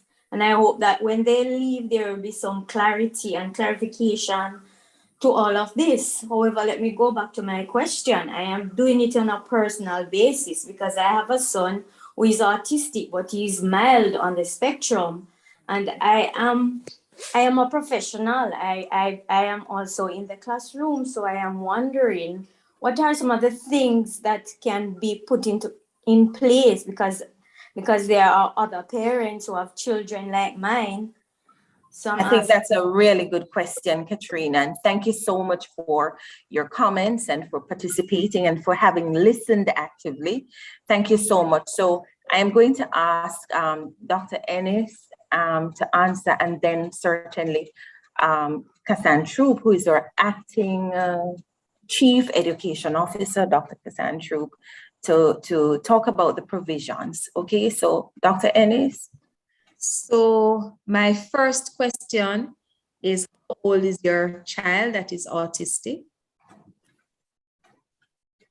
If he or she is over the age of 12, we will want to make the effort to vaccinate that child. If it's an older child, we know some of the autistic children, as they get older, they are still children. So if he's over 18, we would want to consider the one-shot vaccine for him or her. We know that these children are particularly challenging. They are sensitive to different persons, to light, to sound, and their behavior might be disruptive in a particular health facility or one of the Blitz operations. So what we have done, and what we started with some of the autistic children, if they can be taken in a car, we do vaccinate them in the car at the Mona Aging and Wellness Center. So if you have a pediatrician, if you're in Kingston, I'm saying if you're in Kingston and its environs, and you have your pediatrician can advise you, or you can let me know when you're willing, if you can get your child, if the child is over 12, vaccinated at Mona Aging and Wellness in the car, in a kind of zone where he or she may accept the vaccine. So that's what's happening for us on the health side. Over to you, Dr. Troop. Okay, thank you very much, Dr. Ennis. And again, I want to reiterate what Casey has said, Katrina, for listening and for helping us to get the message out with respect to those parents who are not hearing what we are saying in terms of the clarity. So again, I want to thank you for that. So yes, we do have a suite of support for our students who will require special education facilities. We actually, at the Ministry of Education, we have a special education unit staffed with specialists. We have also extended that to the regional offices. We have special educators in our regional office. We call them our special needs coordinator. They are also supported by our diagnosticians, our clinical psych, our educational psych persons, and those persons also provide assessment support, referral support, placement support. So we have a suite within our special education unit right now. A series of training sessions are being conducted with our teachers across all those facilities yesterday and today. And we continue to provide training support for parents. So we have created groups for parents to support them based on the different challenges that the parents are having with respect to the diagnosis for their own children. So we have those groups going. So I'm going to ensure that Casey, we get this parent's number and so we can make contact to ensure that she's getting the support. In extreme cases, we provide for our families shadows and caregivers to support those children within the schools that they're in specialized setting. And since COVID, Katrina, we have also extended these caregivers to the homes of parents who need the support to make sure that these children are supported given the kind of diagnosis that they have. We have also, in many cases, placed a number of students, again, in specialized institutions. So where we don't have our public educational institution providing the technical care and environment for children, we provide placement for them. And this year alone, we have already approved a total of placement that will impact about $44 million concerning just placement of students in specialized institutions to include those who are diagnosed with autism. We have also covered a cost of about $12 million already just for shadows for this year for those parents who have come into us, who have been asking for support, and we continue.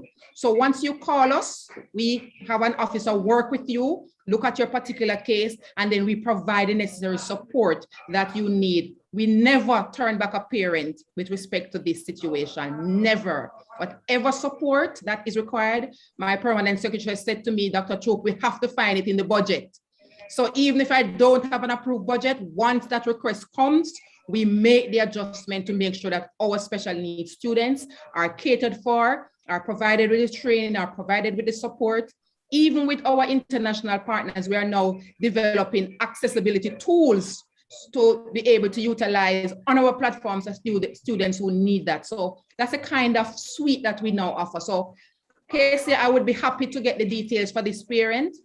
And what we will also do, Casey, is to promote some more the details concerning how to contact our special education department for those parents who may need that kind of support. We never turn back any parent that requires this kind of support.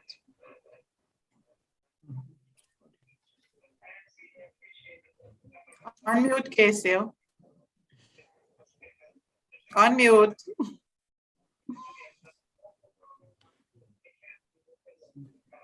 Thank you, Piers. Stephen Tolo, are you ready with your question? Stephen Tolo, go quickly, please. We're just about 5 minutes away. I'm sorry, Casey. Somebody wrote in the group, but I will get my child vaccinated tomorrow if you answer this question. Are all the panelists vaccinated? Yes, I am. And Dr. Troop is. I know Dr. McLean is. Yes, I Dr. am, Ennis, Minister. and yes. I am fully vaccinated, Minister. And I am too. I am I too. took my children last week to get their first dose, and we have the appointment for September 12th to get the second dose because they're high school students. Okay. Similarly, my So children that are that two parent is daughters. Yes. We have to hold that parents to it now, you know. So yeah, we need to get name and address and everything to make sure that they turn up tomorrow. right. Thank you. It's Abagay. Abagay. We're holding you. Abagay. We're holding you to it. Thank you. So Abigail, yes, you will have your children who are eligible to be vaccinated. I just want to answer Eleanor Sutherland to say, Dr. Ennis has said, and I just want to reiterate, that your child has to be 12 years old to be vaccinated. So all parents who are still concerned about children who are 11 plus years old, Dr. Ennis has said very, very clearly that your children have to be fully 12 years old to be vaccinated. So Stefan Tolo, I'm not hearing from you. So Regina, if you're ready with your question, we can squeeze in one, Regina. We can squeeze one in. As Regina unmutes to speak, I'm going to answer the question in the chat about the ingredients of the vaccine. So the Pfizer vaccine, it contains the messenger RNA that codes for the spike protein of the virus. It doesn't contain the virus at all. It contains some lipids. Lipids are fats, and this is the nanoparticle that the messenger RNA is wrapped in. So that's what that is. It's just the lipid to be able to get into our system. It has some sugars in it, like sucrose. It has salts in it, like sodium and manganese. So those are the ingredients or what makes up the Pfizer vaccine. There is no animal product in it. There is no blood product in it. It has no preservatives in it. Okay, so it is the messenger RNA, the lipids or fats, the sugars and salts. Mrs. Williams, is it vaccine over education? I would like to know, ma'am. Sure. Again, we would have taken our children safely through last year on the 3 platforms on which we delivered education. Those 3 platforms continue to be available again this year as we live through the pandemic. Even when we get to that stage where we're able to bring back our high school students into the face-to-face mode, if we are in that point where it's still dangerous, then we would ask our children who are not vaccinated to be on these other platforms. No one is being denied education. Education is being delivered on a variety of platforms for our students. And at the Ministry of Education, Youth and Information, we will continue to do everything we can to reach all our students within the context of our budgets for education of our students. And Minister, I want to give you the final question. Minister Favour Williams, vaccines are not mandatory. So why are children who refuse to be vaxxed being discriminated and segregated? Why can't we roster vaxxed versus unvaxxed? 1 week off, 1 week on. I'm going to ask Dr. Ennis to help me because the whole issue with this pandemic, with this COVID-19 virus is its transmissibility. The possibility of going from one person to the next. And we're seeing that we're at a stage where this variant, the COVID-19 variant, according to our health professionals, is very, very transmissible. So I don't know that that scenario will necessarily work for us, but Dr. Ennis, if you could help me here, that would be good. But Minister, this is before Dr. Ennis comes. I really wanted to just speak to and just let's wipe that out, discrimination and segregation, because we did speak to different ways for your children to access schooling come September 6th. And I just want to give you the opportunity to just speak once more to that, so no parent out there feels as if this is discrimination or we're segregating. I really want So it's interesting, Kesia, that last year, nobody said that word, right? Everybody understood that we were going through the pandemic and that we were asking their children to be at home and access one of the three modalities. We're even in a worse place in this pandemic. The good news is we have the vaccines to help us to reduce the risk if we contract the virus, to reduce the risk of ending up in the hospital or dying.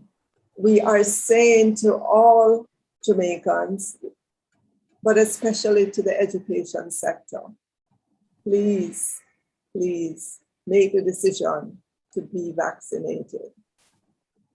So I don't know what else to say after 2 hours on this platform, other than to say we're not denying any child education. We have different modalities through which we're delivering education. And in this pandemic, in the worst part that we've seen so far, we have to make these kinds of decisions as we go forward. Thank you. Dr. Ennis? Minister have said it all really, but I just want to say it's life, everything else. We want this Jamaica and all its population to be alive. Well, that is my mandate, to safeguard the health of the nation. So if it means that it's vaccines that can do this, then that is what we are advising. We have the evidence at this point that that is the way to go. It remains a choice. Vaccines are not mandatory, but we in this country understand the benefits of vaccines. We have used vaccines all of our lives. We will continue to use vaccines. And therefore, this particular vaccine or these vaccines that we have undergone the same rigorous investigative, all of those words that come to ensuring that the end product is safe for persons. These vaccines have undergone them. They have been approved by their own regulatory authorities in their own countries of manufacture, but we didn't take them like that. We have been with the World Health Organization and PAHO over the years, and we recognize how they look at, how they monitor, how they critique what these companies have done, what these stringent regulatory authorities have done. And when they put their stamp of approval on a medication or a vaccine, that is when we here in Jamaica will take it on. So there are many vaccines out there for COVID at this time, but the few that have been granted approval by the WHO are the ones that we have. So you have the manufacturer's seal, you have the stringent regulatory authorities seal, you have the WHO PAHO seal. So the vaccines that we have at this time, they are safe, they are effective, they will help to prevent the spread and the severe illness that we are undergoing at this time. I want persons to continue to seek out credible information, to not be, blind or deaf to what's being said. A lot of persons come on these platforms and they're not really hearing the information. They come and they make statements that they're locked out. Now, that's fine. There are going to be some persons who will never take the vaccine, and that's all right. But the persons who are undecided, and really want credible information, I encourage you to seek it out, get it, so that you can make your informed decision. Thank you. Thank you, Dr. Ennis. So I'm going to go very, very quickly because we're out of time. It's 5 minutes after 8, but GIS, I'm really taking back the 7 minutes because we started 6:07. So we're going to go very quickly. Rosalie, one sentence only. We're in education. We like to talk. I can tell you, very guilty. But Rosalie, one sentence. Please unmute. Please unmute, thank you. Sorry, right. We're saying very informative session this afternoon, evening, sorry. Hope our parents were listening, and we are saying make the best choice for our children. We always act in their best interest. Make this choice for them to live. Thank you. 3 or 4 sentences, 3 sentences and a phrase fragment. Okay, so I'm going to grade everybody at the end privately. Kassan, one sentence, please, in the interest of time. My sentence is, parents, get in touch with your schools. It's very, very important. Don't just rely on what you see being circulated in social media. Be in touch with your school. That's the safest and the best way to get the learning program that has been designed for your student with respect to the modalities that you will choose or that will be available to you based on your context. So please, Casey, grade me. I think I just failed, but please get in touch with your schools. Very important. Oh, okay, a whole paragraph, that's okay. Yes, I'm going to be grading like I've graded my CAPE students back in the day. P.S. One sentence. Well, I am a doctoral student, Casey. So I want to say to the people of Jamaica, the education system has developed a plan led by our minister. We presented the plan to all our stakeholders in July of this year, which also spoke specifically to recovering the learning loss. The crisis has worsened in Jamaica, and we have pulled out this component of the plan for implementation on the 6th of September. So Jamaica, we are assuring you that the plan is a solid plan based on research, technical expertise within the ministry, and approved by our minister and minister, of course, by the cabinet of which you are a part. And so you are in good hands as we roll out what we think is best at this time for the education of our children. And as we continue to lean on the Ministry of Health for direction and guidance in this health crisis, we will roll out other aspects of the plan. And in the end, it is in the best interest of educating our Jamaican children. Okay, thank you, PS. But I heard the disclaimer at the beginning. Still going to grade the PS after. All right. Minister Williams, the floor is yours. Okay, thank you, Casey. Let me say thank you to all our parents, mommies and daddies, our grandparents, caregivers who've been on this afternoon tonight for these past 2 hours, asking their questions and really listening to the answers. And we hope that that will help you to make your decision. As the education sector, we have the best interest of all our children at heart. We are going to ensure in the coming year, as we live through this pandemic, that all our children continue to have access to education. And so we continue to do all we can to keep our children safe during this pandemic. And so our decisions are guided by that. And I want to just thank Dr. Ennis for coming on and giving us of her expertise again. And I want to wish everyone a safe journey, a safe night, and thank you. And we will continue to bring you information to help you to make your decisions. Thank you. Thank you, Minister Williams. Ladies and gentlemen, parents all, this has been parenting and education and health. I mean, what a wonderful session it has been. We've expended 2 hours. It really didn't feel like 2 hours. You really participated. You asked some really good questions. And of course, we had put together a good panel and you had the expertise from Dr. Melody Ennis. Please continue to follow the information that you can bank on, the information that is credible.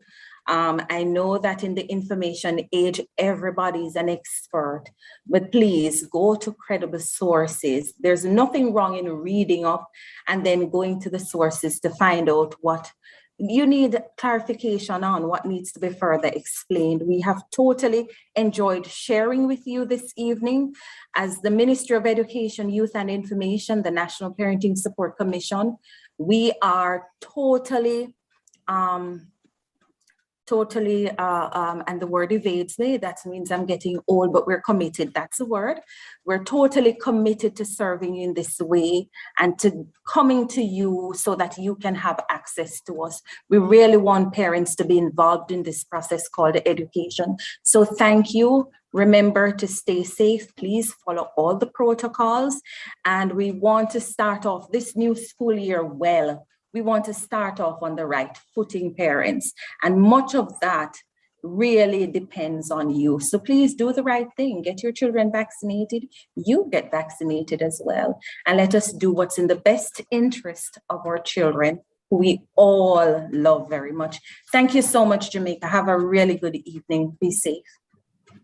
Thank you, JIS. Thank you. Thank you, everybody in the background. Thank you. And thank you, panelists.